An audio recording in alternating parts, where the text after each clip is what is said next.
Hello. हाँ जी, कौन मनसुखभाई राठौड़ बोलो? हाँ जी। હા, હું નિશાબેન પંકજભાઈ રાઠોડ બોલું છું. નિશાબેન? હા. ક્યાં ગામથી? હા, મને છે ને છોકરા બાબતથી મેં તમને ફોન કર્યો. આપણે અત્યારે ક્યાં ગામથી બોલો? કુંડલાથી. તમારા યુટ્યુબમાં બધું આવે છે ને? માનણ કુંડલા છે, સાવરકુંડલા. સાવરકુંડલા. ઓકે. નિશાબેન, આખું નામ શું કીધું? નિશાબેન પંકજભાઈ રાઠોડ. બોલો. અને આ યુટ્યુબમાં મેં તમારું જોયું. એટલે એમાં તમારો નંબર હતો. હા. તમે કીધું લાવો હું ફોન કરું મદદ માટે, છોકરા માટે થઈને. તમારો દીકરો?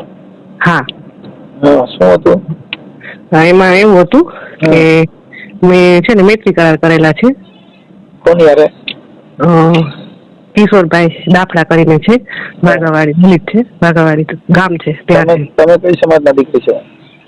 દીકરી હું દરબાની છું, પણ લુવાર અત્યારે હું લુવાર છું. લુવારમાં ગયા હતા પંકજભાઈ રાઠોડ. પેલા આની પેલા? હા. ઈ ક્યાં ગામ? બધું બહુ હતું. ઈ ક્યાં ગામના?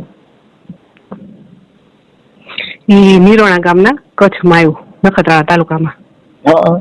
ત્યાં લગ્ન કર્યા હતા કે? હે? ત્યાં લગ્ન કર્યા હતા કે શું કર્યું હતું? હા, ત્યાં મેં છે ને એટલે જ મેં તમને ફોન કર્યો છે. હું તમને શરૂઆતથી જ વાત કરી દઉં.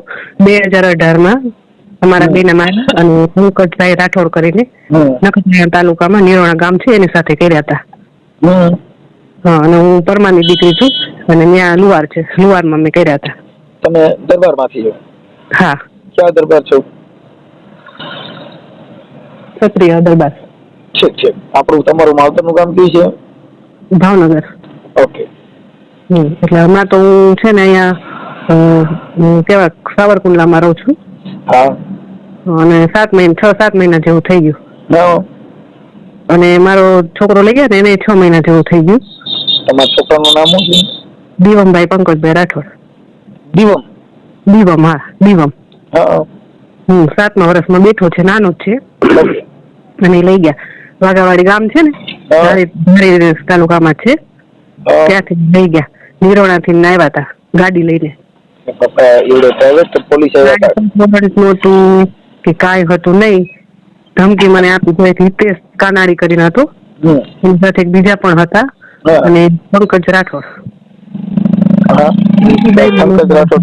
તમારો હસબન્ડ થાય? હા હા, એ હસબન્ડ થાય. ધમકી દઈને મને લઈ ગયા. તમારે આપવો જ પડશે એ કે. ઓકે. પોલીસ વિચારે કે એ ખાલી ખાનગીમાં જવા હતા? હે? પોલીસ હતા યારે કે ખાનગીમાં આવ્યા હતા? કોઈ બીજા અજાણ્યા માણસો? કાંઈ હતું નહીં. એની આગળ નકર સર્ચ વોરંટ હોવું જોઈએ ને. પોતાની પર્સનલ ગાડી હતી. નકર ગાડી લઈને આવે પોલીસની ગાડી હોય છે, કાંઈ નહીં. તમે ફરિયાદ કેમ ન આપી? ફરિયાદમાં એવું હતું કે અમે બી ગયા હતા. મને એટલે મારી સાથે મૈત્રી કરાર કર્યા કે નહીં? એની સાથે મેં મૈત્રી કરાર કર્યા ને કિશોરભાઈ દાખલા સાથે. એટલે અને પાછા મારા પપ્પાને એમ કે એ દલિત છે. એટલે પછી એમાં દલિતમાં એને કાંઈ લેવા દેવા નથી. એમાં દલિતની છોકરીઓ દરબારમાં છે, દરબારની દીકરી એકાબીજાને મનમેળ હોય તો કરી શકે છે ને. દલિત હોય તો શું થઈ ગયું? તો માણસ તો છે ને. નાત જોઈને તો કઈ પ્રેમ થતા નથી કોઈને. સાચી વાત છે. નાત જોઈને કોઈને પ્રેમ થતા નથી કે આ ભાઈ કેવું છે. તમારે પછી ઈવડાઈ જે નખત્રાણા વાળા હારે એમાં એની હારે કેમ બગડી ગયું હતું? એની હારે એમાં એવું હતું હકીકત થતું ને એ પીતો હતો અને એવું છે ને ત્યારે ચોથા નંબરની ડાયરી હતી એની. 2 ડાયરી હતી. પેલા 2 એની બહુ હતી, ને દીપાલી કરીને એની 2 છોકરીઓ થઈ. 2 છોકરીઓને એ લઈને વહી ગઈ. અને આ પંકજ રાઠોડ જે છે ને એટલે છોકરી દઈ પણ દીધી અને પછી લેવા પણ નથી. મારે મોટો તો આવીને લઈ ગયા. ઓકે. મારા પપ્પાએ બધા મદદ કરી એને કે હલકી જાતમાં ગઈ છે એટલે કે છોકરો તેની પાસે ન જ રહેવા દે એમ. હા. જયારે છોકરો પેદા કરવાનો હતો ત્યારે શું મારા પપ્પા આગળ ગયા થાય? અને અત્યારે પછી એમ કે ના તું ભાવનગર વાળા આગળ જા, ભાવનગર વાળા આવે તો તમને દઈ એમ. એટલે કોઈ હાથ પકડતું નથી. એમાં બેન એવું છે કે આ બધી જાતિ વર્ણ વ્યવસ્થા થોડુંક છે. કદાચ દલિતની દીકરી લઈને ગયા હોય તો એ રાજી થાય, પણ આપણી દીકરી જો કદાચ દરબારમાં જાય તો આપણને દુઃખ થાય. એવું બધું છે અત્યારે આ મેટર છે ને એવી છે. હું તો માનતી જ નથી જ્ઞાતિ જાતિ, હું કાંઈ માનતી નથી. બીજા કોઈ જાતની દીકરીઓને પોતાના પરિવારમાં લાવ કેવી ગમે છે. તો ભલે ને પોતાની દીકરી બીજા ઓલામાં શું ન જાય. મને કાંઈ જ્ઞાતિ જાતિથી મને કાંઈ ફરક પડતો નથી. દાફડા છે, દલિત છે, મને કાંઈ ફરક પડતો નથી. હા, મને છોકરો જોઈએ છે એટલે મેં તમને ફોન કર્યો. મેં આ યુટ્યુબમાં જોયું હતું બધું તમારું મહિલા. એવું છે કે તમારે છે ને એમાં પોલીસમાં ફરિયાદ આપવી પડશે કે આ છોકરો લઈ ગયા ને ત્યારે તમારે એની જાણ કરવી જોઈએ. પછી સગીર વયનો છોકરાની ઉંમર કેવડી છે? 6 પૂરા થઈને 7મા વર્ષમાં બેઠો છે હમણાં. હા, તો પછી એને છે ને તમે પોલીસમાં અરજી આપો, અને નહીતર પછી છે ને આપણે નામદાર કોર્ટમાં તમારે એને દાદ માંગવી પડશે. કેમ કે સગીર બાળક છે ને એ. અરે છોકરા માટે તો હું બધું કરવા તૈયાર છું.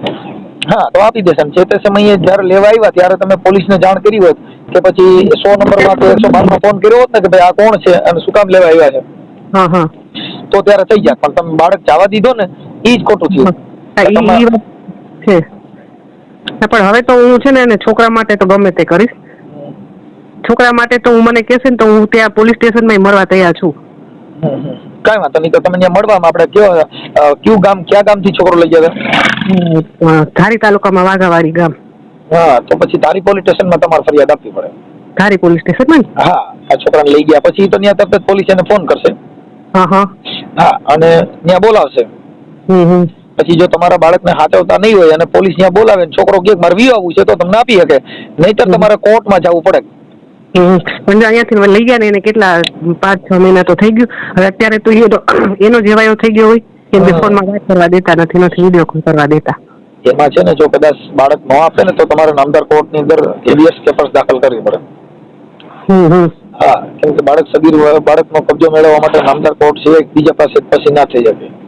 હા, એક વખત તો મેં છે ને દવા પીવાની કોશિશ કરી, મેં દવા પી જાવ. હવે તો દવા મેં પીધી, બોલો. હવે જો કઈ ન થાય તો પોલીસ સ્ટેશનમાં દવા પી જઈશ મારે. પોલીસ સ્ટેશનમાં દવા પીવાની જરૂર નથી, કેમ કે કાયદામાં જે જોગવાઈ હોય ઈ થઈ શકે. કેમ કે પોલીસમાં જેટલો પાવર છે, જેટલી સત્તા છે ઈ લોકો કરી શકે. પછી ત્યાં દવા પી જાવ તો એમાં તો હું કઈક ને તમે ધંધે ચડી જાવ. કેમ કે દવા પીવા ઈ તમે ત્યાં જયારે છોકરો લેવા આવ્યા ત્યારે તમારે પોલીસને જાણ કરવી જોઈએ. ઈ ટાઈમે અમે છે ને બી ગયા હતા. એટલે બી ગયા પછી થોડા 2-4 મહિના સુધી આપણે બી જઈ તો 1-2 દી વકીલની સલાહ લેવી જોઈએ. વકીલની સલાહ લઈને પછી ત્યારે ફરિયાદ આપવી જોઈએ. નિરોણામાં જે કાનાડી કરીને હતું કે નહીં, હિતેશ કાનાડી કરીને હતું, જે આવ્યો હતો ને એને શું કીધું મને કે તમને ગમે તેમ કરો, બરાબર, તમારે થાય કરી લો. છોકરો તો અમે લઈ જાશું, પણ જો તમને એવું લાગશે તો એ કે અમે તમને વાત કરાવશું. પછી મેં એને ફોન કર્યો તો મને એવું કીધું કે મમ્મી મને અહીંયા ગમતું નથી, તો અંકલ ને કે મને મૂકી જાય. મેં હિતેશ કાનાડીને ફોન કર્યો, પાછો નિરોણા પોલીસ સ્ટેશનમાં ફોન કર્યો. તેને ચોખ્ખી ના પાડી દીધી, તમારે થઈ કરી લો કે અમે કોઈના ઠેકા લેવા દેતા નથી કે અમે બધાનું કરી હતી કે અમારું ક્યારે કર્યું. કાંઈ વાંધો નહીં. એમાં એવું છે કે આ કાયદાની મેટર એવી છે કે અહીંયા ધારી પોલીસ સ્ટેશનમાં અરજી આપો. ધારી પોલીસ સ્ટેશન? હા, અરજી આપો એમાં બાળકનો મુલાકાત કરવા માટે છે. એટલે એ બાળકને ત્યાં બોલાવશે. પોલીસ પાસે જેટલો પાવર છે, જેટલી સત્તા છે એટલું કામ કરી શકે. હા, પણ તમે કહો મને કબજો અપાવી દો તો ઈ સત્તા પોલીસ નથી. હા, ઈ કોર્ટમાં જવું પડે તમારે. કોર્ટમાં? હા, કેમ કે ઓલું તમને કોઈ ગેરમાર્ગે દોરે, ખોટું કાયદાનું અર્થઘટન થાય અને તમે ખોટા એકાબીજાનો સંઘર્ષમાં આવો. સંઘર્ષમાં એટલે ખોટો વિવાદ ઉભો થાય. હા, એટલે ઈ છે ને બાળકનો કબજો અપાવવો ઈ પોલીસની હાથની વાત નથી, પણ પોલીસ તમને એકાબીજાને ફોન ઉપર અને એને સીધા બોલાવી શકશે, એકાબીજાને મેળવી શકશે, ઈ બધું કરાવી શકે. હા, જો બાળક ત્યાં નહીં રહેવા માંગતું હોય તો પોલીસ ઈ બધું કરાવી શકે. હા, તો અરજી કરવાની. હા, એમાં તમે તમારું બાળકને જે અપહરણ કરી ગયા હોય, એ લઈ ગયા હોય, ઈ બાળક ત્યાં નથી રહેતું, એના માટે થઈને તમને મુલાકાત એકાબીજાની કરાવી શકશે અને પોલીસ સ્ટેશનમાંથી ફોન પણ તમારા દીકરાને વાત પણ કરાવશે. આમાં કેટલા ટાઈમ થઈ? લગભગ 2-3 મહિના થઈ ગયા, વાત જ નથી કરાવી.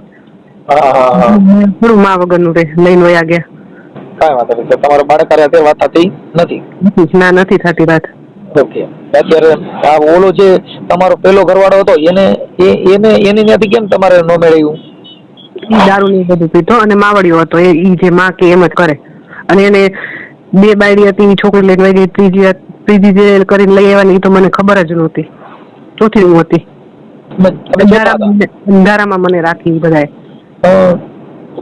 અને હું એની જ્ઞાતિની નહોતી એટલે ઈ મને બહુ ગણતા પણ નહોતા.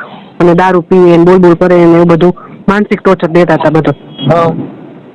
એટલે પછી હું ત્યાં ન રહી. કાંઈ વાંધો નહીં. હવે જ્યાં દિવસો ત્યાં શાંતિથી રહેજો કે જેથી કરીને તમારા પાસે આવી રીતે એકબીજાનો સંપર્ક ન થાય. ના આ તો મને સાથ આ પૂરેપૂરો મને સાથ આપે છે. કિશોરભાઈ દાફડા છે ને ઈ. ઓકે એ કાંઈ વાંધો નહીં, એમાં એ કાંઈ નથી. પણ ભાઈ બેન અમે એવું કહી કે જે ઘર છે એ પછી વર ને ઘર ને એમાં તમે ફેરવા કરશો ને એવું ફેરવા કરશો તો એમાં તમારી ઘટે. એક ઘર ને એક વર, વાત થાય પૂરી. હા અત્યારે છે ને અમે આ લવ મેરેજ ને પ્રોત્સાહન આપતા જ નથી બેન. અમારી પાસે છે ને અમે ચોખ્ખું બોલવા વાળા માણસ કે ભાઈ જે છે ઈ આ થોડાક દિવસ રાખે ને પછી થોડાક દિવસ પછી નો રાખે ને આવી ઘણી દીકરીઓ અટાણે હાઈલાઇટ થાય છે. હા થોડાક દિન પ્રેમ કરે પછી પાણી પૂર્યું ખાય મજા કરે ને પછી બાંધે પછી એક છોકરું થઈ જાય પછી દિશા ખરાબ. ના આવો તો કોઈને કઈ શોખ તો થાય નહીં કે ઘણી વડે કરે. બરાબર. આ તો માનસિક ટોર્ચર, દારૂ પીવે એની લીધે જ મને જવું પડ્યું. અને પાછળ એની હું પૂછે ને બંને બાયડી એની બહુ હતી. પેલા 2 હતી એની છોકરીઓ થઈ. એ છોકરીઓ લઈને એક ત્રીજા આ કર્યું ને એ તો મને ખબર જ નહોતી. અંધારામાં જ રાખી મને. તમે ક્યાં દરબાર કહેવાઓ? અમે એમ ક્ષત્રિય દરબાર ક્ષત્રિયમાં આવી એમ. મતલબ તમારું આખું નામ શું છે?